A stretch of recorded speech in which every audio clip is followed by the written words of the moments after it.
If you've been waiting to be reimbursed for your VA appointments, this is probably the reason why. So what we're going to do is look at this article from The Hill, posted about a week ago, and it talks about the VA's online claim system, and lo and behold, it's not working. Shocker, right?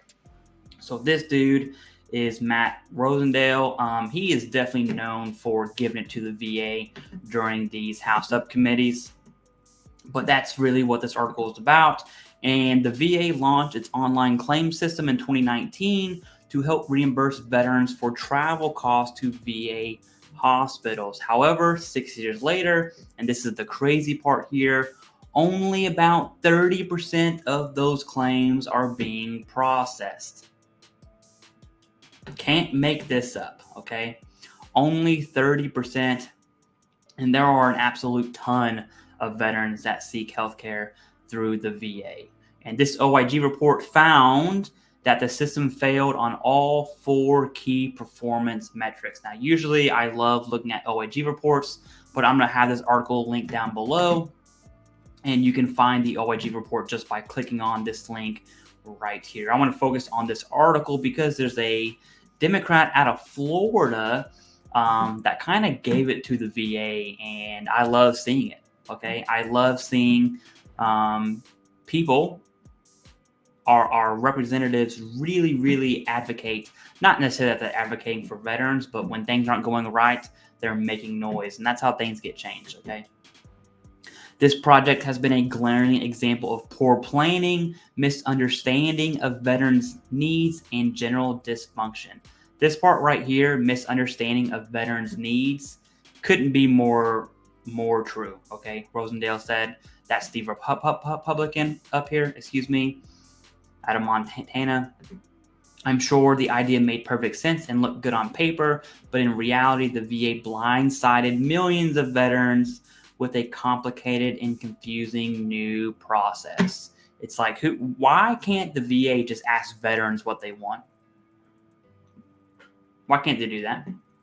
Democrats on the committee also criticized the VA for the slow implementation of the software and for deciding to switch to an online system. Many of its users are older veterans who have trouble adapting new technology. It seems that we hear the same issue every time we talk about a VA modernization effort: poor requirement development, poor change management, poor government structures, millions of dollars spent on programs that the VA does not need. This is the Dem out of Florida. It's well past time that we have a conversation on why the VA can't learn from its mistakes. Something I want to point out here, and I hate getting political because, to be honest with you, I don't care about either side of the aisle. I like how this article shows a Republican and a Democrat showing the bipartisan issue here. I'm trying to drink more water, sorry.